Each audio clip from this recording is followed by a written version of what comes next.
Hey, what's going on, everybody? It's Peyton Doyle, host of The Peyton Doyle Show. I hope you all are having a fantastic day today. And today, I will be talking about the NBA season restarting and what I've learned about the NBA during the whole restart process. I'll also be talking about the huge news coming out of New England and their new quarterback, Cam Newton. Then I'll finish off by giving you my record predictions for the AFC North and the NFC North. But first, I want to talk about the big news out of New York, Jamal Adams requesting a trade. How will the Jamal Adams trade request pan out? I believe that the New York Jets need to trade Jamal Adams. The whole situation is becoming a mess. At first, we thought that he wanted his money, he wanted a bigger contract. Then we looked at the teams that he wanted to get traded to, like Dallas, Kansas City, Baltimore, Seattle. All teams that are competing for playoff spots and maybe even a Super Bowl this season. So you think, well, maybe he just wants to play for a winner. But now we are hearing that his relationship with Adam Gase is a -1, and that played a factor in his decision to request a trade. This situation is a whole mess. It is an absolute mess. If you think that keeping Jamal Adams on the team won't create a huge distraction for the Jets, you're absolutely incorrect. What Jamal Adams is basically telling the Jets is, you don't pay me enough, we lose way too much, this organization is a mess, the new head coach you just hired is a jerk, I don't like him. You think that if the Jets just gave him his contract, he wouldn't continue to complain? The Jets cannot keep Jamal Adams. The dispute is about more than money. So what is Jamal Adams worth, though? By all means, through the eyeball test and statistics, Jamal Adams is top 2 safeties in the league, without a doubt. But how much is a team willing to give up for Jamal Adams? I've heard that the Jets are expecting a lot in return for Jamal Adams. Up to a first and a second round pick may be expected for Jamal Adams. Just looking at the last few huge trades for big name players, Khalil Mack, Amari Cooper. These players instantly made their teams a whole lot better. They instantly proved that the trade was worth it, and their play translated directly to a positive impact for their teams on the field. As we saw with Amari Cooper, he helped elevate the play of Dak Prescott. Khalil Mack, he turned into an absolute monster for the Chicago Bears on that defense and led them to what they were 12-4 that season, his first season in Chicago. There is one trade in particular that sticks out to me, though, that the Jets could use for their benefit, and that is the Minkah Fitzpatrick trade. The Jets could use the Minkah Fitzpatrick trade to their benefit while trying to trade Jamal Adams. If I was Joe Douglas, the GM for the Jets, I'd call Jerry Jones and be like, Jerry, I know you love making a splash and you have plenty of star players on your offense. Well, here's your star player on defense. You're just on the outside of a division title this season. He will instantly have an impact on your secondary and help get you guys over the hump. Oh, what's that? You don't believe he's worth a first-round pick? Look at the Steelers. They gave up a first and a fifth-round pick for Minkah Fitzpatrick. Everyone thought they were crazy, and he instantly elevated the play of that defense, turned them into an elite defense. And on top of that, many people believe that Jamal Adams is better than Minkah Fitzpatrick. That's what I would say to Jerry Jones. The Jets could use that for leverage in trade negotiations, and I believe that they will end up getting a first and a third round pick for Jamal Adams. I don't think they're going to get the first and the second, but I'd say first and third sounds about right for Jamal Adams, especially to Dallas, because they needed help in that secondary, especially after losing Byron Jones. I know he's a cornerback and Jamal Adams is a safety, 2 different positions, but it's still secondary, and they needed help in that secondary. Anyways, I think that Jerry Jones would give up a lot of picks for a star player like Jamal Adams that he believes can set them over the hump. So the NBA is back. And yesterday they officially, 2 days ago now, sorry, I wrote the script and it was yesterday. 2 days ago now, they officially released the schedule for the remainder of the regular season.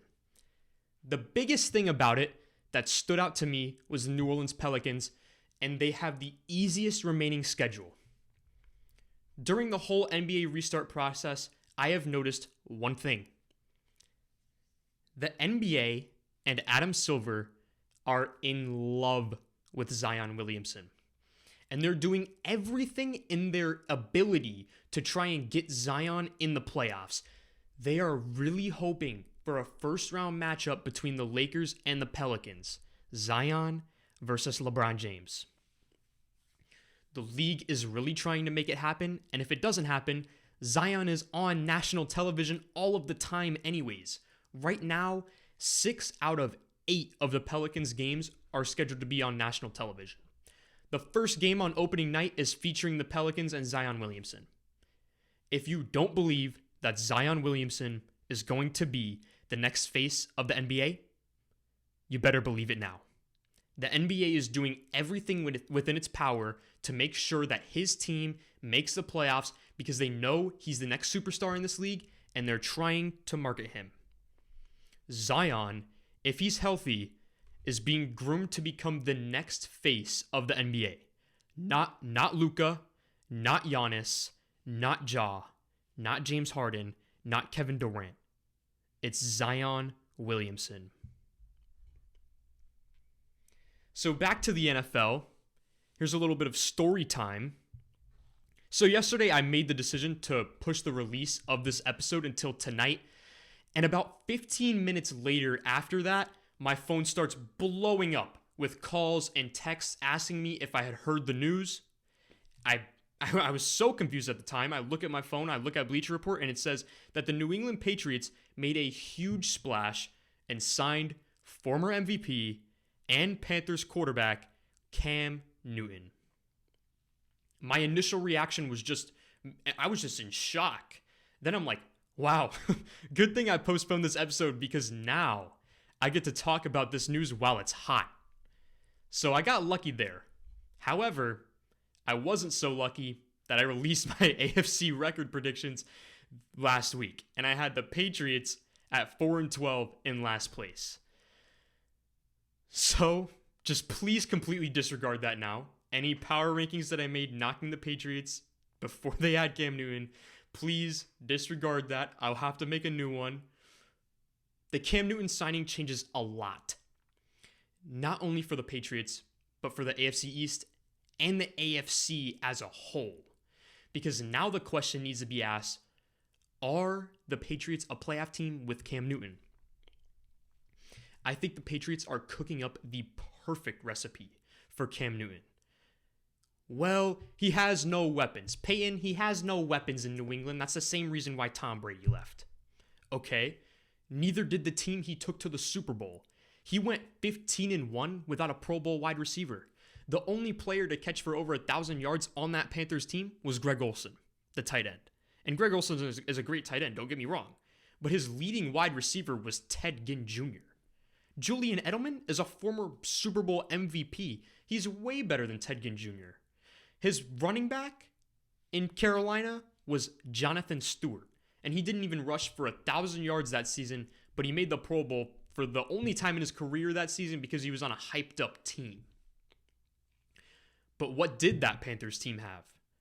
Well, they had Ryan Khalil, who was an All-Pro and Pro Bowl center that season, and they also had Trey Turner, who was a multiple-time Pro Bowl offensive lineman. Oh yeah, and they also had 4 Pro Bowlers and 3 All-Pro players on the defensive side of the ball. Luke Kuechly, Thomas Davis, and Josh Norman all made All-Pro honors that season. They also had a good head coach in Ron Rivera. So they had 3 things. Good offensive line for Cam, good blocking. They had a great defense, and they had a great head coach. And what do the Patriots always have? They're good at blocking, they're good at defense, and Bill Belichick, who is widely regarded as the greatest coach of all time. It's almost exactly what he had when he was successful in Carolina, just with a better organization, with better pedigree, and a better coach. No disrespect to Ron Rivera, but Bill Belichick is way better. Don't get it twisted. So will Cam Newton work out in New England? Absolutely. The only question is his health. I think that Cam Newton just got the perfect opportunity for him to be able to resurrect his reputation and career as a starting quarterback in this league. Also, just a little bit of a side note. Now, I did not expect the Patriots to sign Cam Newton, but I did tell you guys that Belichick knew that Jarrett Stidham was not the man. I know it seemed so Patriot-like to turn Stidham into a stud, but Belichick, he may be a little bit crazy when it comes to finding diamonds in the rough, but he's not delusional. He knew that he wasn't going to win anything with Stidham, so he picked up the quarterback that gives him the best chance to win. I also think Belichick did this because he knows that if his team is bad this year, everyone will say, it really was Brady the whole time that made him this great. So now he goes and signs Cam Newton for extremely cheap, who's hungry, he's ready to play, he's motivated, and now he plans on making a playoff run this year with Cam Newton, and I think that he absolutely can. Alrighty, now let's get into part 2 of my NFL record predictions by division. Today I'll be giving you all of my predictions for the AFC North and the NFC North. So now, starting with the AFC North, I easily have the Baltimore Ravens winning this division at 12-4. They have the league's easiest schedule based off of last season's win totals. They have a tough 3 games to start. They have against Cleveland, who I think is improved, the Texans, who are always competitive with Deshaun Watson, and the reigning Super Bowl champions Kansas City Chiefs with the best quarterback in the NFL. But it's okay, because they get a bye week the next week against the Redskins, and then another easy victory the next week against the Bengals. So it's all good. They'll have plenty of time to rest up after that 3-game stretch. They do have to play New England in Foxborough, who all of a sudden looks like a tough team to beat now with Cam Newton. So I'm going with a solid 12-4 for the Baltimore Ravens. Nothing crazy, but a solid 12-4. It should have them really well prepared for the postseason. Unlike last year, where it seemed like they benched their players and lost all their momentum going into the postseason, I think it's going to be 12. They're going to have the rough start to the season, and then they're going to start steamrolling come playoff time, and that should help benefit their Super Bowl hopes.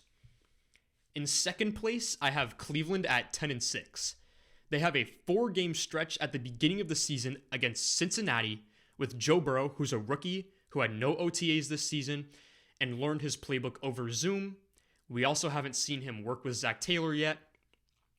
Then they have Washington the next week, where Haskins, who I believe will be bad this season, if you haven't heard yet, and Ron Rivera, they've never worked together. Dwayne Haskins and Ron Rivera have never worked together, so we don't know what they'll be like. Then the Cowboys, Mike McCarthy and Dak, have never worked together before. Then Indianapolis with an aging Phillip Rivers who looks like he has a dead arm, learning a new system with Frank Reich, who he has never worked with before. I also love what the Browns did to help Baker Mayfield this offseason, signing right tackle Jack Conklin, Pro Bowler, by the way, and drafting left tackle Jedrick Wills out of Alabama. That will help shore up that offensive line that really hurt Baker Mayfield last season. I would say the biggest difference between Baker year 1 and year 2 is that his blocking was good year 1, and then his blocking was very bad year 2. I also love Kevin Stefanski's new system. I think it will help complement Baker Mayfield a lot. Baker Mayfield is at his best in play action, and Stefanski's system ran 40% play action last season in Minnesota. In the last 2 seasons, Baker Mayfield threw 35 interceptions. 29 of those interceptions happened in non-play action plays where he's dropping back. Kevin Stefanski's play action heavy offense may result in less interceptions for Baker Mayfield. And if that happens, I believe the Browns will succeed. I have Pittsburgh coming in at 3rd place at 7-9 this season. I think Big Ben is a little bit washed. Him and James Conner also have trouble staying healthy. Juju Smith-Schuster is the only wide receiver worth mentioning on that team. Everyone else should be a number 3 at best on every other team. Pittsburgh really looks like a 7-9 team to me, but Mike Tomlin and that really good defense with TJ Watt and Minka Fitzpatrick should help keep them competitive. And finally, in fourth place, I have Cincinnati. Cincinnati is going to struggle this season. Joe Burrow is going to get beat up in the AFC North. The defenses in this division are stacked, especially the defensive lines. Also, like I've said before, rookies are going to get off to a rocky start this season. I see the Bengals at 4-12 this season, with their only wins coming against Washington, Jacksonville, the New York Giants, and one divisional upset against Pittsburgh after their bye week. I feel like maybe that's a game that they can get an upset, especially off the bye. They can maybe catch Pittsburgh off guard, especially since Pittsburgh is playing in Dallas, which should be a hard game, the week before. Now, it is time for me to discuss the very interesting NFC North. Will it be Green Bay? Will it be Minnesota? Maybe even Detroit? Definitely not Chicago. I am still going with the Green Bay Packers to be the champions of the NFC North. Aaron Rodgers will continue to win games like he always does. And now this season, he has something to prove. He knows his time in Green Bay is coming to an end. He wants to make them look like fools for thinking that he can be replaced, especially by Jordan Love. Aaron Rodgers is a competitive guy with an attitude. He definitely wants to show his team what they're about to lose this season. However, they do play the NFC South, which will be a tough division to play against this season. Carolina, Tampa Bay, Atlanta, and New Orleans. Very, very tough division to play. So I say 11-5 for the Packers this season, NFC North champions, and I see Aaron Rodgers being an MVP candidate. Coming in at second place in the NFC North, I have the Detroit Lions. The Lions are always a sneaky team. You know, they always have a good season every now and then, and I believe that this year is going to be one of those years for the Lions. Matt Stafford has been tough, and he's consistently put up great numbers. Another thing about Matthew Stafford is he is also very, very clutch in the fourth quarter, which is very valuable in tight games, which I believe the Lions will find themselves in a lot of one-possession games late in the fourth quarter this season. He also has numerous weapons. Marvin Jones, Kenny Golladay, a nice young tight end in TJ Hawkinson. Now, for the first time in his career, he has legitimate hope at running back with their second-round pick, DeAndre Swift out of Georgia. I've said this before. I love that pick. I think he's really going to help that backfield, which has needed help for the past decade. The big question mark, however, for the Detroit Lions is their defense. Yes, they drafted Jeff Okudah, who many believe will be a lockdown corner for many years to come, and I agree with that. One defensive back, however, can only do so much, and unless he's Deion Sanders, that defense is still going to have many, many issues. So for that, I have the Lions at 9-7. They could make a playoff push if some things go their way. Win a couple lucky games, maybe a team messes up, has a bad week, they're 10-6 all of a sudden, and that puts them in wild card discussion. And maybe even with a couple of lucky breaks like that, they're 11-5 out of nowhere, and they're winning their division. Now at third place, I have the Minnesota Vikings at 8-8. They lost 5 defensive starters along with Stephon Diggs. They also lost Kevin Stefanski, who's been a coach for them for the past 17 years. And if you don't think that that's going to hurt the Minnesota Vikings, then you're just being foolish. Losing Kevin Stefanski is going to hurt them a lot. I understand he never was the head coach, but he was a position coach in that system for 17 seasons, and now he's gone. That is definitely going to hurt them a little bit. I also think it's going to affect Kirk Cousins because he had tremendous success with Kevin Stefanski as the offensive coordinator last season. Kirk Cousins finally got that playoff win, and now that offense is changing, and it's gone now. They're also now dealing with a contract dispute with their star running back, Dalvin Cook, who is now preparing to hold out. The Vikings are also another team that every now and then they have a good season and a bad season. I think this year is going to be a down year for Minnesota. They just lost too much to instantly replace. I understand they had a really nice draft, but it's not going to be like that they instantly replace all 5 of those starters on defense and Stephon Diggs, who was a really, really star wide receiver. And now, on top of all of that, they have drama on their hands with Dalvin Cook. So, good luck, Minnesota. I think you have a very talented quarterback, Kirk Cousins, who is decent but not great. And I think you're going to go 8-8 this year. I understand not a lot of people agree with me on that, but especially if Dalvin Cook holds out, your team's not going to be very good. And now, finally, in last place, I have the Chicago Bears. Here's the Chicago Bears' 2 choices at quarterback. Mitchell Trubisky, who it seems like they plan on dumping after this season, especially after declining his 5th-year option, or Nick Foles, who's had 1 good regular season and 1 good playoff run in his whole 8-year career. He's also 31 years old, and he has never had any sort of success outside of Philadelphia.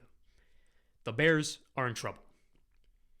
They could really use Trevor Lawrence, but their team is a little bit too talented on defense, especially to tank.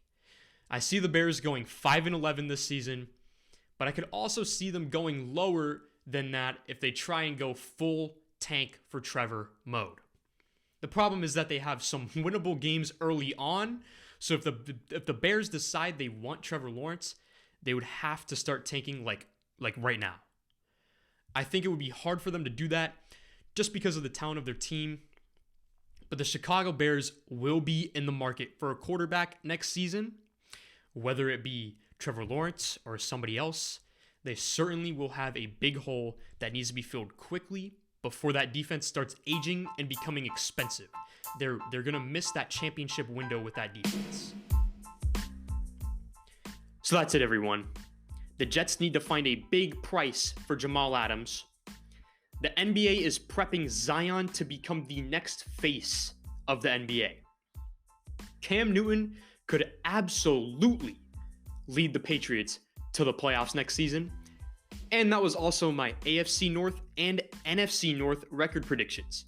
Thank you all so much for watching and or listening.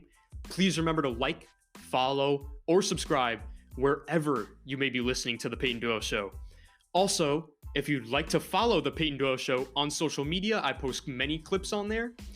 You can find it on Instagram, Twitter, and Facebook at Peyton Doyle Show. That is at Peyton Doyle Show. Thank you all so much, and please remember to stay tuned for next week's episode. Thank you.